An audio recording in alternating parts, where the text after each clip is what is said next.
Good morning, friend.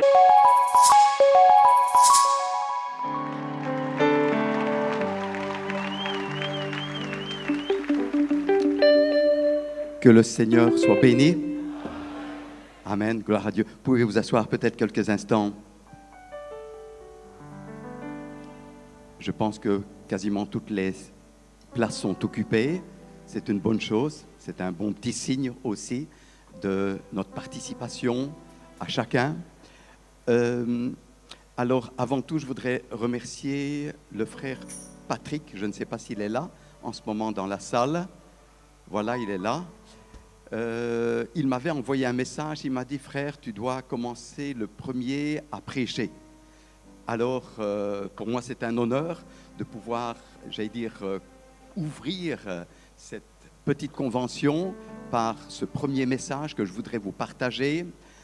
Et il est vrai que ce n'est pas toujours facile de commencer. On préfère parfois entendre un prédicateur, deux prédicateurs avant, et puis s'il le faut, on se laisse inspirer par celui qui a introduit la convention. Maintenant, peut-être que c'est les autres frères qui vont profiter de ce que je vais apporter, je ne sais pas. Il faut toujours quelqu'un qui mette la fondation avant de construire les murs, mais bien sûr que je ne saurais pas placer cette fondation. Seulement le Saint-Esprit pourra vraiment, par sa grâce, poser une juste fondation, parce que, en fin de compte, le grand problème, c'est de préparer les cœurs.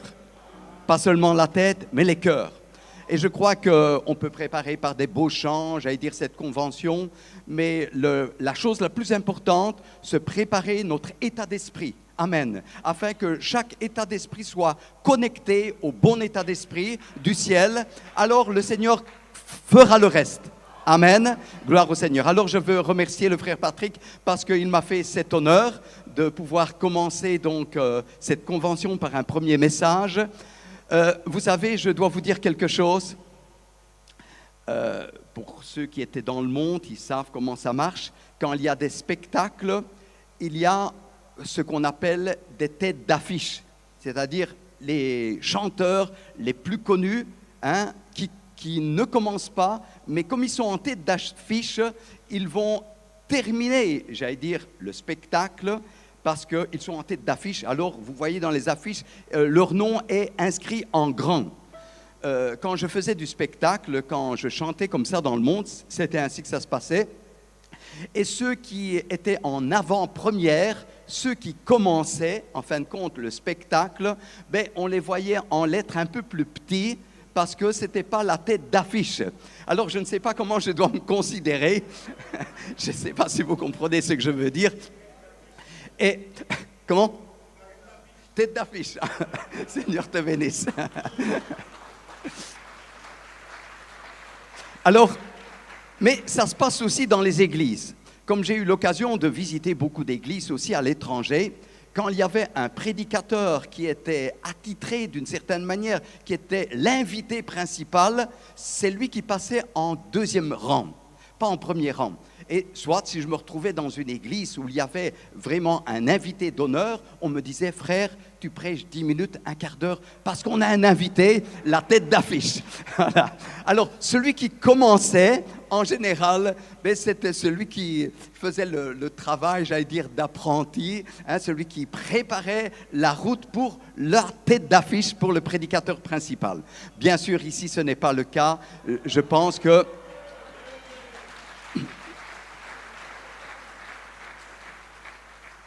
c'est vrai qu'il y a une tête d'affiche aussi.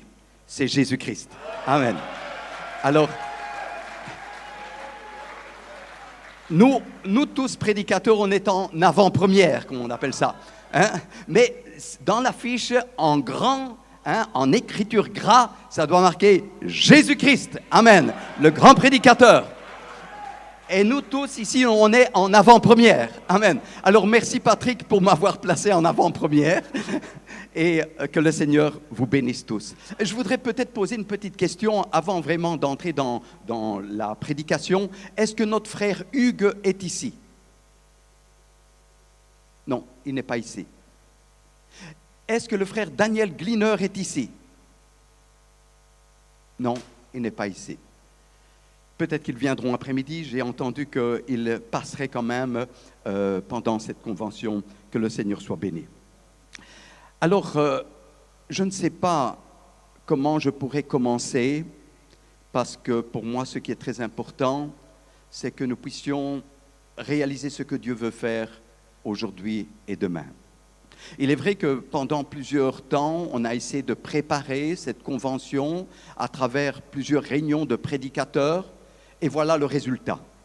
Donc, je dois vous dire une chose, qu'il y a toujours un commencement.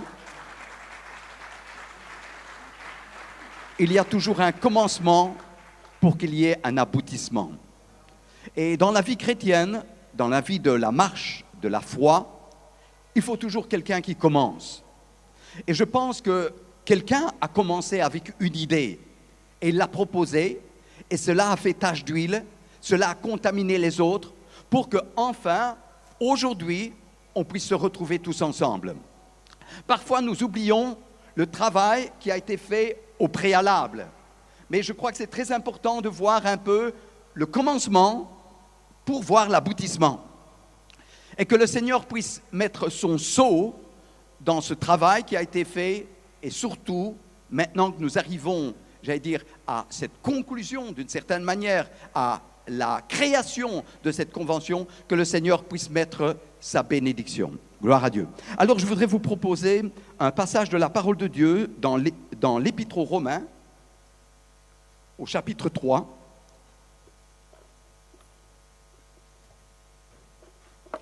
Et nous allons lire du verset 9 au verset 12. Je ne sais pas si ça va être affiché pour ceux qui n'ont pas la parole de Dieu avec eux. Romains chapitre 3, du verset 9 au verset 12.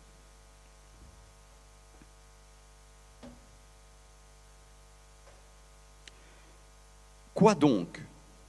Sommes-nous plus excellents? Nullement, car nous avons déjà prouvé que tous, juifs et grecs, sont sous l'empire du péché. Selon qu'il est écrit, il n'y a point de juste, pas même un seul. Nul n'est intelligent, nul ne cherche Dieu. Tous sont égarés, tous sont pervertis. Il n'en est aucun qui fasse le bien, pas même un seul. Alors pendant que nous sommes debout, nous allons prier pour cette parole et que cette parole puisse créer en nous un état d'esprit afin que le Seigneur puisse se présenter à nous, au milieu de ses enfants, et que nous puissions chacun pour notre part sentir la présence de Dieu, la bénédiction de Dieu, et nous voulons donner la priorité à la prière. Je vais demander à un frère s'il veut bien prier pour cette parole. Si mon frère Dieudonné voudrait prier pour cette parole.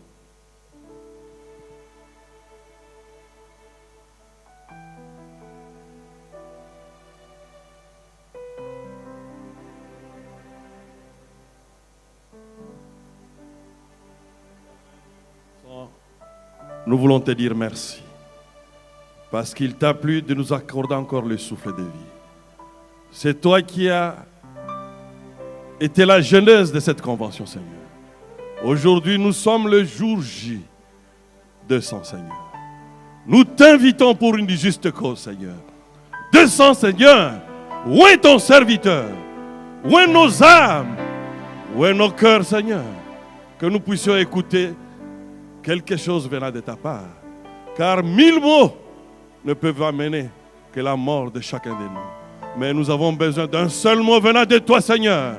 C'est pour cela que nous te demandons de oindre ton serviteur d'une façon exceptionnelle, que chacun puisse recevoir la portion de la manne que tu as pourvue pour nous, car nous te le demandons au nom du Seigneur Jésus-Christ. Amen.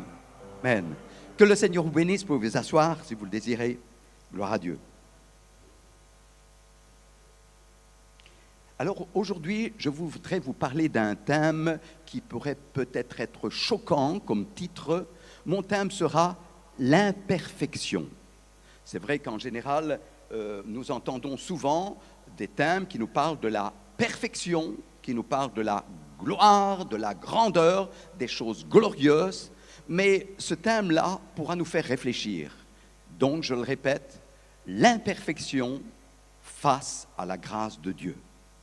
Vous vous souvenez probablement que le frère Branham a prêché une fois sur ce thème, la perfection. Si je me souviens bien, c'était en 1957 parce que c'est ma date de naissance.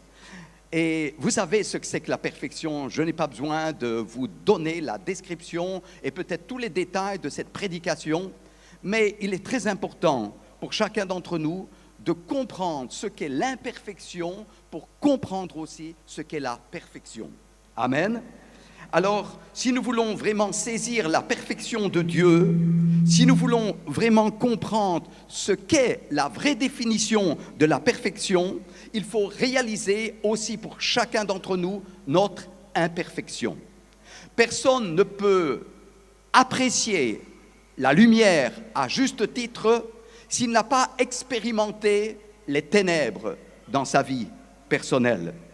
Alors, avant d'entrer dans la perfection de Dieu, c'est-à-dire qui est Christ, il faut réaliser son imperfection. Amen. Avant de vivre la communion fraternelle, il faut réaliser d'où Dieu nous a sortis. C'est-à-dire que vous ne pouvez pas aller dans une certaine direction si vous ne connaissez pas le point de départ de votre vie. Ainsi, il est important que le Seigneur puisse nous convaincre chacun d'où le Seigneur nous a sortis. Et comme nous l'avons lu, la Bible dit que tous les hommes sont imparfaits. Il n'y a aucun de juste. La Bible dira comme ça que tous les hommes ont été enfermés dans la désobéissance. Si nous voulons aller dans cette direction, dans cette vocation que le Seigneur a destinée pour chacun d'entre nous, il faut parfois nous rappeler d'où nous venons. Parfois, nous donnons des ordres à nos enfants. Parfois, nous exigeons des choses aux personnes et nous oublions d'où nous venons. Nous oublions nos imperfections. Nous oublions comment nous étions avant. C'est vrai que si nous avons des enfants qui sont adolescents, parfois nous oublions que nous aussi, nous avons été adolescents et rebelles et aussi imparfaits dans nos attitudes, dans nos actes, dans nos paroles. Donc il est très important pour nous de revoir un peu, de retourner en arrière et peut-être de voir notre état actuel, nos imperfections. Nous ne pouvons pas nous approcher les uns des autres si nous ne réalisons pas qui nous sommes réellement, c'est-à-dire nos faiblesses, nos imperfections. Amen. Le plan de Dieu, c'est peut-être un paradoxe, c'est de prendre un vase vil, un vase d'argile, pour faire un vase d'honneur. Ça, c'est le plan de Dieu. Dieu ne cherche pas des gens parfaits pour amener, j'allais dire, ce message de l'évangile au monde. Dieu cherche des personnes imparfaites et c'est lui qui fera l'œuvre. Dieu n'a pas essayé de trouver une personne qui est exactement dans la perfection, parce qu'il n'y en a pas. La Bible dit qu'il n'y a aucun seul juste, aucun seul homme parfait, aucun seul homme qui peut se prétendre et se tenir devant Dieu. Voilà, Seigneur, je suis quelqu'un sans faute, sans tache. Oui, cela existe, mais je vais vous l'expliquer après. Mais au commencement, il y a quelque chose qui doit se passer, qui est essentiel pour connaître vraiment la perfection de Dieu. Parfois, des personnes pensent être parfaits, c'est-à-dire ils profitent peut-être des promesses de Dieu, ils volent les promesses de Dieu sans avoir passé au préalable par cette conviction de Dieu, de son imperfection. Amen. Vous savez que l'homme a besoin d'entendre des choses positives. Ça lui fait du bien, ça l'encourage. Si je vous dis, vous êtes l'épouse, vous êtes des gens parfaits, tout le monde dira gloire à Dieu. Parce que l'homme a besoin d'entendre des choses positives. Mais pourtant, l'œuvre de Dieu, l'évangile ne commence pas comme ça. Non. Et c'est cela la séduction. Quand nous voulons amener la perfection au monde sans les convaincre avant tout de leur imperfection. Amen. Alors il y a des personnes qui se disent « Oh, gloire à Dieu, moi je suis l'épouse. Oh, moi je suis un chrétien parfait. Oh, moi je suis ici. Oh, moi je suis là. » il est impossible que nous puissions avoir cette attitude correcte, cette révélation correcte, si avant tout, il n'y a pas eu cette pression dans notre cœur, cette conviction de péché, de nos imperfections. Je répète, il est impossible à nous qui sommes différents, de cultures différentes, d'âges différents, d'expériences différentes, de passés différents, d'avoir une vraie, authentique communion fraternelle si nous n'avons pas expérimenté nos imperfections. Amen. La Bible le dira que, ici-bas, il n'y a rien de parfait. Les hommes inclus. Tous, sans exception, sont imparfaits. Regardez Adam. Il a montré son imperfection. Il s'est caché. Il a eu peur. Regardez Abraham, cet homme choisi de Dieu, ce père de la foi. Il a menti. Regardez Moïse. Il n'est pas arrivé à destination parce qu'il sait, il n'a pas réussi à se soumettre à toute la parole de Dieu jusqu'à la fin. Regardez sa destination. Il n'a pas pu entrer dans Canaan parce qu'il était un homme imparfait, malgré qu'il était un grand prophète. Regardez Élie qui a fui devant une femme. Regardez Élisée, regardez les autres hommes de Dieu. Regardez Paul. Paul dira lui-même, je fais les choses que je ne voudrais pas faire. Pourquoi? Il réalisait son imperfection. Regardez Pierre, quand Dieu lui a dit, oh, je te donne les clés du royaume de Dieu. Cet homme-là, malgré qu'il avait, un appel spécial de la part du Seigneur, regardez cet homme-là, il a failli. Paul a dû de le reprendre. L'homme avec toutes ses imperfections. Gloire au Seigneur. Amen. Quand je vois le ministère du frère Branham, je vois quelque chose de beau. Pourquoi? C'était un homme imparfait. Amen. La beauté de Dieu, ce n'est pas comme nous le pensons. Dieu prend des vases vils, Dieu prend des vases d'argile pour faire quelque chose afin que la gloire ne revienne qu'à Jésus. Qu'à Jésus. Amen. La Bible dit que Dieu ne donnera pas sa gloire à un autre. Dieu ne donnera pas sa gloire à un homme. Amen. Parce que toute la gloire revient à l'agneau qui est digne. Amen. À Jésus-Christ. Gloire au Seigneur. Les gens ont voulu faire du frère Branham une superstar, un super homme. Mais ce n'est pas possible. Je connais un superman, un super-homme. C'est Jésus-Christ. Amen. Tous ont failli. Tous ont failli. Gloire au Seigneur. Mais parfois les gens, ça fait peur de ça. Ah, il a failli. Ah, il s'est trompé. Ah, il a fait des erreurs. Paul a fait des erreurs. Pierre a fait des erreurs. Oui, c'est ainsi. Tant que nous sommes dans la chair, nous verrons nos infaillibilités, notre faiblesse, nos failles plutôt. Amen. Pas nos infaillibilités, mais nos failles. Que le Seigneur soit béni. Pourquoi Dieu a fait cela? C'est pour nous montrer que notre attachement doit être uniquement à Jésus-Christ. Dieu veut que nous puissions avoir une intimité avec Jésus-Christ, que nous puissions le connaître réellement. Je me souviens d'un frère prédicateur qui était venu chez nous à l'inauguration de notre église en 1997. Elle disait comme ça, que les gens connaissent plus William Branham que Jésus lui-même. Et voilà, on pourrait citer les dates quand il a été à la chasse. On pourra citer les dates quand il a fait tel miracle et tel miracle. Mais nous devons connaître Jésus-Christ. Et c'est ça le grand problème. C'est pour être conduit par le Saint-Esprit, vous avez besoin d'une relation directe avec Jésus-Christ. Amen. Parce que tous les hommes seront faillibles. Tous les pasteurs ici présents sont faillibles. Et c'est pour cela, vous les chrétiens, ayez encore de la patience avec nous. C'est vrai que les pasteurs n'ont pas ce langage-là en proposant aux chrétiens « Ayez patience avec nous ». Amen. Bien souvent, nous les pasteurs, nous disons « Nous sommes des ministres, nous sommes arrivés, nous sommes quelqu'un et vous devez vous soumettre à nous ». Et moi, je vous dirais « Ayez patience encore avec nous ». Amen.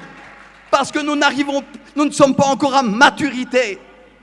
Nous, les ministre, nous ne sommes pas encore à maturité. Je dis bien souvent, je ne devrais pas dire ministre, mais je devrais dire peut-être apprenti. Je suis encore un apprenti. Pourquoi je dis cela? Parce que la définition de ministre, c'est ce que je vois dans la Bible. Et si je veux me comparer à travers les serviteurs de Dieu de la Bible, oulala, je suis loin du compte. Je suis loin du compte. C'est avec la tête baissée que je dirais, Seigneur, aie pitié de moi. Aie encore patience avec moi. Permets-moi d'aider mes frères et mes sœurs.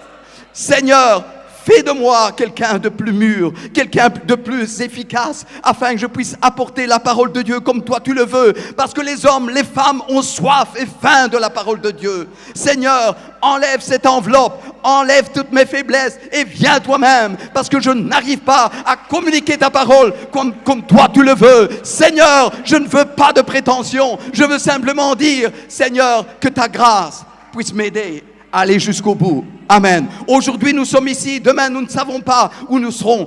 Pourquoi? Parce que la vie ne nous appartient pas. C'est le Seigneur qui gère toutes ces choses-là. Amen.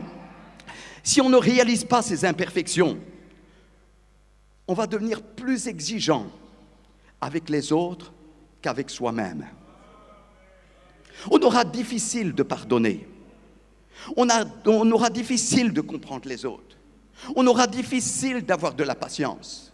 Bien souvent, quand nous reprochons des choses aux personnes, le Seigneur nous rappelle nos défauts, nos manquements. Alors là, nous revenons avec une autre attitude vis-à-vis de notre frère ou de notre sœur. Vous vous souvenez de cette histoire quand le frère Branham était entré dans un bar? Il a vu cette prostituée qui là était avec ces personnes-là. Et lui, il a été choqué, il a été bouleversé de voir comment Dieu pouvait supporter cela sur cette terre. Mais quand Dieu lui a montré ses failles, quand Dieu lui a montré ses faiblesses, alors il s'est approché de cette dame avec une autre attitude. Et pour que nous puissions nous rapprocher les uns des autres, il faut absolument cette expérience de conviction de péché. Nous sommes faibles, il n'y a aucun seul juste parmi nous, que ce soit le prédicateur, que ce soit ceux qui sont dans l'auditoire. Il n'y a aucune personne qui est juste, qui peut prétendre quelque chose. Que le Seigneur puisse nous aider à cela. Amen. Gloire au Seigneur. Vous savez, le diable, comme on dit, le malin, il est très astucieux. Il nous a fait croire que le problème entre les églises, c'était la doctrine.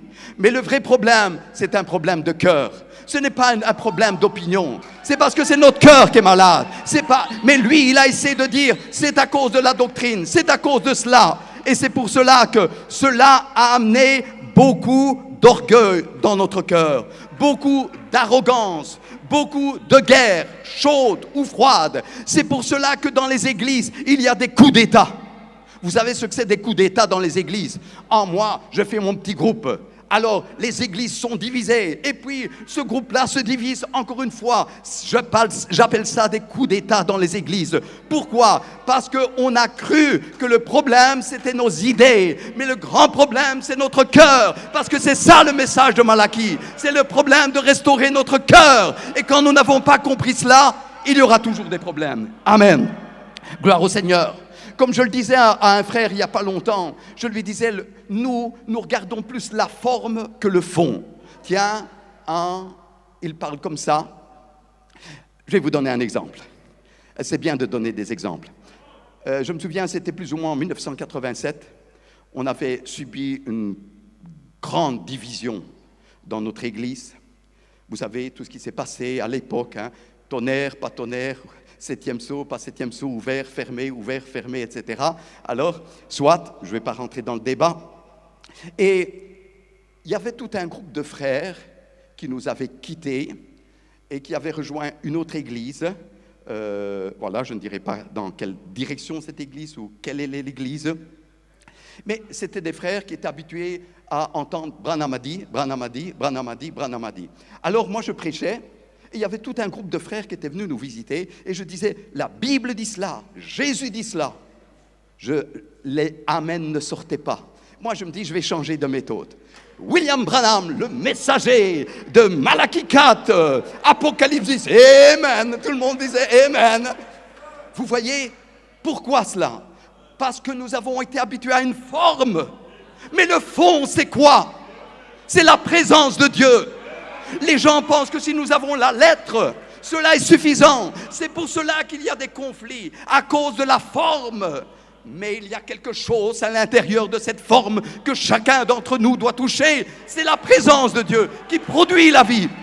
Amen. La forme, la lettre n'a jamais produit la vie dans les cœurs de l'homme. Ça n'a jamais réussi. Regardez, maintenant nous devons faire une conclusion. Pourquoi maintenant nous avons essayé de nous rassembler tous ensemble? Parce que nous avons réalisé quelque chose ne va pas. Quelque chose ne va pas. Nous avons passé à côté du but de Dieu. Que le Seigneur puisse nous faire grâce. Amen. Gloire au Seigneur. Dieu choisit des hommes imparfaits, mais brisés, pour faire son œuvre. Pas seulement des hommes imparfaits, mais des hommes imparfaits brisés. Excusez-moi si je peux me permettre, mais ne le prenez pas mal, un petit témoignage. C'était en 1986, si je me souviens bien. J'ai eu un songe. Et dans ce songe, ce n'était pas un songe normal. Le Seigneur me montrait, est-ce que tu veux me servir? J'ai dit, oui Seigneur, le sens de ma vie, sans te servir, ça n'a aucun poids, ça n'a aucun but, aucune odeur. Oui Seigneur, je veux te servir. Et une grande vague de souffrance est venue sur moi. Et je me disais, mais je ne saurais jamais résister à cela. Puis j'ai dit, Seigneur, tu sais que maintenant, je t'ai choisi, je veux te servir. J'avais commencé déjà à prêcher, déjà depuis 1980-81, mais soit à ce moment-là, j'avais eu ce songe. Puis une deuxième fois, la voix se fait entendre. Est-ce que tu veux me servir? J'ai dit, Seigneur, tu sais bien que je veux te servir. Une deuxième vague est venue, mais quelque chose que c'était impossible à l'homme de résister. Et j'ai dit, Seigneur, si tu ne me tiens pas la main, je ne résisterai pas. Dieu cherche des hommes brisés. Sans cela, il ne pourra rien faire avec nous. Pourquoi Dieu parfois utilise un frère pentecôtiste, un frère peut-être baptiste, un frère d'une dénomination, plus que quelqu'un du message? Parce qu'il a trouvé un homme brisé. Vous allez me dire, mais la doctrine, oh, la doctrine. Oui, c'est important, ça a sa place. Mais un cœur brisé a plus de valeur qu'une bonne doctrine. Vous pouvez avoir la bonne doctrine et avoir un mauvais état d'esprit. Mais vous pouvez avoir une fausse doctrine et un bon état d'esprit. C'est pour cela que nous ne devons pas enfermer le Seigneur dans notre groupe. Il est là avec nous parce que nous avons la bonne doctrine. C'est faux. Nous devons réveiller peut-être notre état d'esprit et notre vision de l'évangile. Dieu fait ce qu'il veut. Il fait ce qu'il veut. Amen. Ce n'est pas pour cela maintenant que la doctrine, on va dire, bon, c'est pas important. Tout est important. Mais le cœur, oh, ça c'est le plus grand travail. Si le Seigneur arrive à transformer notre cœur, nous sommes gagnants. Amen. Que le Seigneur soit béni. Gloire à Dieu. Alors, ce message devrait produire plus d'humilité. Plus d'humilité. Je crois que s'il y a cette humilité, Dieu fera le reste. Dieu travaille avec l'humilité. Dieu travaille avec la simplicité. Amen.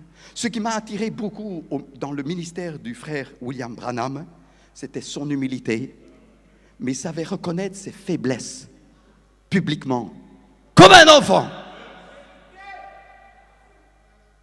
C'est pour cela que Dieu pouvait l'utiliser.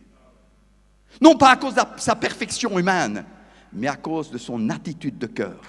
Et quand vous voyez tous ces serviteurs, que ce soit dans l'histoire biblique, que ce soit dans l'époque contemporaine, quand vous voyez que quelqu'un sait s'humilier, Dieu sait l'utiliser. Amen. Gloire au Seigneur. Maintenant, nous avons fait peut-être le contraire, je vais dire dans le passé, des disputes à coups de citations. Et on s'est dit, non, je vais te montrer une citation. L'autre dira, non, moi je vais te montrer une citation. Et l'autre. Et le Seigneur nous regarde comme ça. Est-ce que vraiment c'est le problème de citation ou c'est le problème d'attitude? Vous savez, tu peux avoir la révélation de quelque chose aujourd'hui, mais demain tu l'auras. L'autre va l'avoir peut-être demain. Qui sommes-nous pour gérer ces choses-là? Donc, Venons avec un cœur sincère, venons avec un cœur humble, et le Seigneur fera le reste. Vous savez, on a comme thème la communion fraternelle. Je regarde un peu l'heure pour ne pas dépasser le programme. Ok, je suis bon, parce que je vais avoir des problèmes avec le chef diacre, parce que là. Donc, ce que je voudrais vous dire, c'est que chacun d'entre nous pourrait venir avec 40 citations pour essayer d'appuyer la communion fraternelle. Mais je vais vous dire quelque chose. J'espère que nous sommes arrivés quand même dans une certaine maturité de la connaissance de la parole de Dieu et de Christ lui-même, pour connaître sa volonté. Parfois, ça me chagrine de voir « Ah, j'ai trouvé une citation qui dit ça ». Mais c'est clair, c'est net, même s'il n'y avait pas la citation. Mais c'est logique, c'est biblique. Ah, j'ai trouvé, maintenant je peux faire comme ça. Ah, mais si le frère Branham ne l'a pas dit, oulala, c'est un... Ah, mais quelqu'un m'a l'a montré. Ah, gloire à Dieu, c'est marqué. Mais regardez bien, Jésus a dit comme ça, le Saint-Esprit vous conduira dans toute la vérité. Les premiers chrétiens n'avaient pas de citation. Les premiers chrétiens n'avaient même pas de verset biblique du Nouveau Testament. Mais pourtant, ils avaient quelque chose, le Saint-Esprit qui les conduisait. Et ce Saint-Esprit a fait qu'ils étaient un seul cœur, une seule âme, et qu'ils vivaient la communion fraternelle. C'est bizarre. Amen. Donc, le grand problème de base, c'est recevoir l'auteur de la parole qui est le Saint-Esprit. Et il va vous amener dans toute la vérité. Jésus l'a promis, il nous conduira. Et quand vous avez votre pied de travers, il vous va ramener. Et quand un frère va vous dire quelque chose, le Saint-Esprit en vous va dire Amen. Et quand vous lisez une citation, le Saint-Esprit en vous va dire c'est la vérité. Amen. Quand vous tombez sur un verset biblique qui vous dit oui, Dieu veut cela, c'est sa volonté, vous direz Amen. Gloire au Seigneur. Nous pouvons avoir toute la structure des versets bibliques, toute la structure des citations. Si nous n'avons pas le Saint-Esprit, nous devrons être menés comme des petits-enfants. Ah, regarde, telle citation dit ça. Ah, telle citation dit ça. Ah, tel verset dit cela. D'accord. Alors que les premiers disciples n'avaient aucune citation, aucun verset biblique, et ils étaient un seul cœur, une seule âme. Amen. Que le Seigneur soit béni. J'ai remarqué quelque chose. C'est qu'avant la Pentecôte, ils se sont mis tous d'un commun accord. Mais après la Pentecôte, ils n'étaient pas seulement d'un commun accord, ils étaient un corps. C'était différent. Nous pouvons nous mettre en commun d'accord entre nous de faire cette convention. Mais à un certain moment, je vois dans Actes chapitre 4 que d'une seule voix, ils ont crié à Dieu. Et les murs ont commencé à trembler. Il y a beaucoup de murs qui doivent trembler autour de nous, autour de nos églises, dans ce pays. Si un jour Dieu va entendre que nous pouvons prier d'une seule voix, d'un seul cœur, les murs de l'ennemi vont trembler. Amen. Gloire au Seigneur. Que le Seigneur soit béni. Le chemin de l'unité, je vais vous le dire, c'est de ne pas chercher son intérêt, mais l'intérêt des autres. Christ a été notre exemple. Souvenez-vous de cette prédication, l'agneau et la colombe. Jésus s'est dépouillé de sa gloire pour nous revêtir de sa perfection. Amen. Toutes nos imperfections, il les a clouées à la croix de Golgotha. Paul dira, vous êtes parfaits en Christ. C'est seulement qu'on est profondément convaincu de nos imperfections, de notre orgueil, que Dieu peut nous revêtir de sa perfection. Il faut au préalable qu'il y ait cette profondeur dans notre cœur et de dire à mon frère, à ma sœur, frère, pardonne-moi. Nous nous sommes séparés peut-être pendant tout un temps, pendant toutes ces années, nous avons fait fausse route. Revenons ensemble, marchons ensemble. Comme il est dit dans la parole de Dieu, il n'y a plus ni juif ni grec. Amen. Vous savez, si on parle trop de la grâce, sans parler de la loi, nous n'allons pas comprendre la grâce. La loi est pour montrer notre état de péché, afin de comprendre la grâce de Dieu. La Bible dit que le salaire du péché, selon la loi, c'est la mort. Mais le don gratuit de Dieu, c'est la vie éternelle. Si je parlerais, le don gratuit de Dieu, c'est la vie éternelle, le don gratuit de Dieu, c'est la vie éternelle, mais si je ne dis pas au préalable, le salaire du péché, c'est la mort, je ne peux pas comprendre le cadeau de Dieu, la grâce de Dieu, mais le don gratuit de Dieu, c'est la vie éternelle. Si la Bible dit qu'il n'y a ni juif, ni grec, je vais vous dire, en Christ, nous sommes tous les mêmes. En Christ, il n'y a pas quelqu'un de meilleur. Et il n'y a pas de personne qui est plus haut l'un que l'autre. Peut-être que tu as reçu un talent de prêcher, de jouer un instrument. Mais cela ne prouve pas que tu es plus grand, meilleur. Tu es simplement plus responsable. Bien souvent, il vient dans notre cœur, c'est l'ennemi qui met cela. Tu as quelque chose que les autres n'ont pas, donc je suis meilleur, je suis plus grand. Ce n'est pas celui qui se tient ici devant qui aura une meilleure place que vous dans le ciel. Il accomplit sa responsabilité devant Dieu. Peut-être que moi au ciel, je serai un bon balayeur. Et si je suis un bon balayeur au ciel, je dirai merci Seigneur, au moins j'ai une place là-bas. Amen.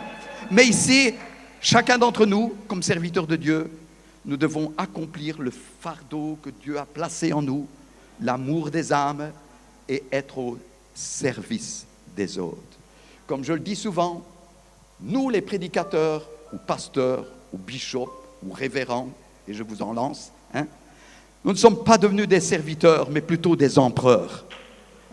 On est des serviteurs. Tu dois avoir du respect pour moi, je suis un serviteur. Tu as bien vu, c'est marqué ici. Fais attention, tu vas te brûler les doigts. En Christ, il n'y a ni juif ni grec. En Christ, il n'y a pas un qui est plus haut que l'autre.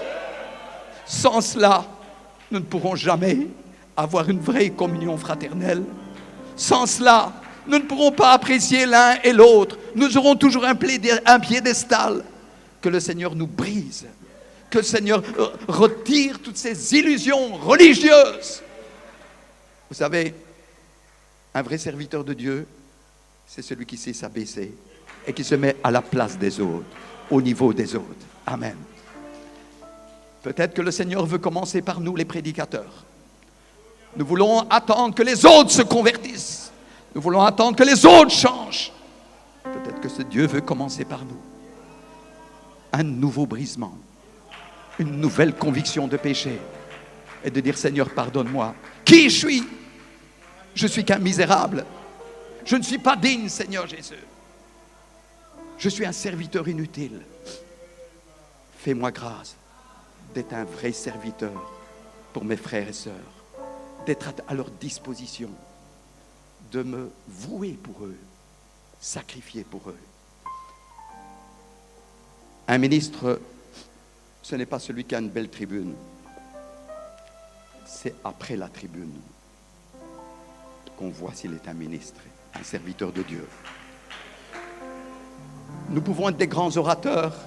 Je ne suis pas un grand orateur, je ne suis pas un intellectuel. J'essaie de parler avec mon cœur.